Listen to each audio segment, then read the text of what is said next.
దీనికి అవసరమైన ముందు మసాలా తయారు చేసుకోవాలి కదా తీసుకో మిక్సీ పచ్చిమిరపకాయలు అల్లం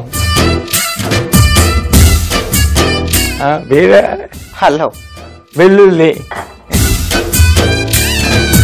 గసగసాలు కొంచెం నీళ్లు పోసి చక్కగా మిక్సీలో గ్రైండ్ చేసి ఒక పేస్ట్ లా తయారు చేసి తీసుకురా.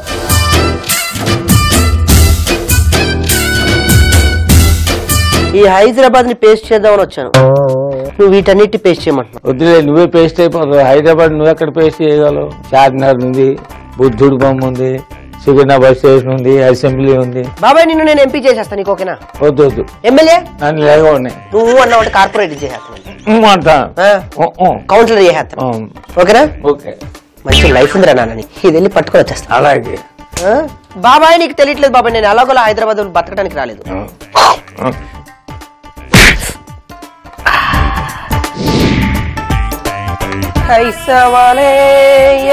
పాత బడ్డ సామాను మాట్లాడటం మానేసావా? తిట్టడానికి మాత్రం నోరు గాడి కప్పలాగా ఇట్ట తెరుస్తావు, మంచి విషయాలు చెప్పడం మరి కప్పలాగా ఇట్ట మోస్తావా? అంటే దీని తర్వాత తిట్టబోతున్నాను కదా, ఓ పని చేస్తా, నువ్వు తిట్టినప్పుడల్లా నేను చెవులు మూసుకుంటా, నువ్వు మాట్లాడినప్పుడల్లా వింటూ ఉంటా, ఓకేనా? నేను మాట్లాడుతున్నా కదా, చెవులు మూసుకుంటా. మాట్లాడుతున్నా జాగ్రత్తగా విను. స్టవ్ వెలిగించు, అందులో నూనె వేసుకో. దాంట్లో ఏం చేస్తామంటే ఉల్లిపాయలు ఏ ముందు ఉల్లిపాయలు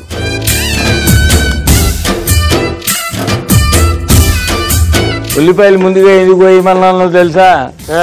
నువ్వు మిగతా మసాలా అంతా వేసేసి కబుర్లో పడతావు కదా, అవి మాడిపోతాయి కదా, అని చేత ముందు ఉల్లిపాయలు కాస్త వేగిన తర్వాత వేస్తే బెటర్ అవుతుంది. ఓకే, ఇప్పుడు దాంట్లో అవసరమైన గరం మసాలా అంతా వేస్తాం అన్నమాట. జీడిపప్పు, యాలకులు, లవంగాలు,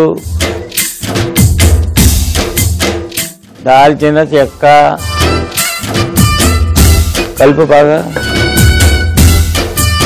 ఏది సువాసన కోసం ఆ బిర్యానీ ఆకు వేసుకో, కలుపు, కరివేపాకు చూసేసి. ఇప్పుడు నన్ను ఏం చేయమంటావు? ఉప్పు వేయాలి కదా. అవును, కరెక్ట్ గా 3 స్పూన్లు. ఆ తర్వాత ఇది వేసే దాంట్లో కొబ్బరి కూడా అక్కడ పేస్ట్ చేసి పెట్టాను, అది కూడా దాంట్లో వేసేయి. కొబ్బరి పేస్ట్ చేసి పెట్టారా?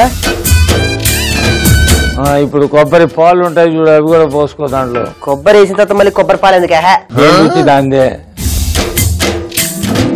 నెక్స్ట్ ఏం వేసుకోవాలంటే దాంట్లో పెరుగు కూడా వేసుకోవాలి దాంట్లో. మంట కాస్త తక్కువగా పెట్టుకో బాగా. అసలు ఈ గసగసాలు అనేవి చిన్న మత్తు పదార్థం ఉంది దాంట్లోనే ఒక నమ్మకం. అందుకే రాత్రిపూట ప్రశాంతమైన నిద్ర ఎవరికైతే పట్టదో వాళ్ళు పాలల్లో కలిపి తాగితే మంచి నిద్ర పడుతుంది అనేది చాలా మంది విశ్వాసం. సరే ఒక పని అయితే ఇప్పుడు అది ఉడకడానికి కొంచెం టైం పడుతుంది కనుక మనం ప్రస్తుతానికి అలా వెళ్ళేసి ఇలా వస్తాను. అడుగు మారిపోకుండా జాగ్రత్తగా కలుపుతుండు. ఓకే ఓకే, అది బాగా ఉడకాలి, అది ప్రధానాంశం. Okay okay. సిద్ధి బుద్ధి సమేత శ్రీ విఘ్నేశ్వర నమస్తే నమస్తే నమస్తే. గణపతి బాబా మోరియా, గణపతి బాబా మోరియా. ఏంటిది? ప్రసాదం. ముందు గుడికెళ్ళావా నువ్వు? అనుకున్నా బాబాయ్, దేవుడితో బిజినెస్ చేస్తున్నావా? దేవుడితో నాకు బిజినెస్ ఏంటా? మరి అంతే కదా, దేవుడి దగ్గరికి నువ్వు వెళ్ళి ఏం చేస్తావు? మొక్కుకుంటాను. అదే ఏమని మొక్కుకుంటావు?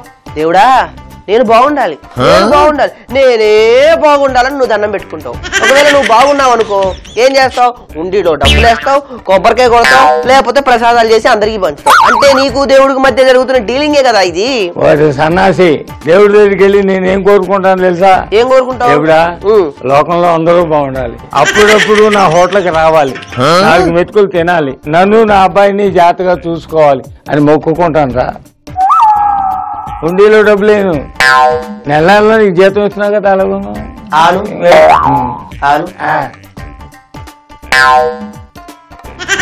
Thank you sir. అబ్బా ఎలా ఉడికిందా కథ? అడుగు కూడా లైట్ గా మారుతున్నట్టేమో అనిపిస్తుంది. అబ్బో నీళ్ళు పోయితే కథ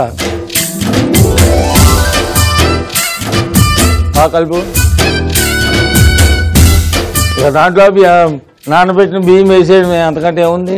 ఏ నానబెట్టిన బియ్యం? చూడు గిన్నెలో అక్కడ.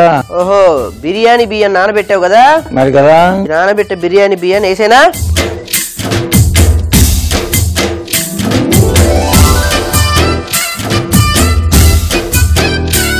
కలిపేవా? కలిపాను. చక్కగా మూత వేసి పెట్టు. అయిపోయింది అంతే, ఇంకేముంది? గసగసాల పులావ్.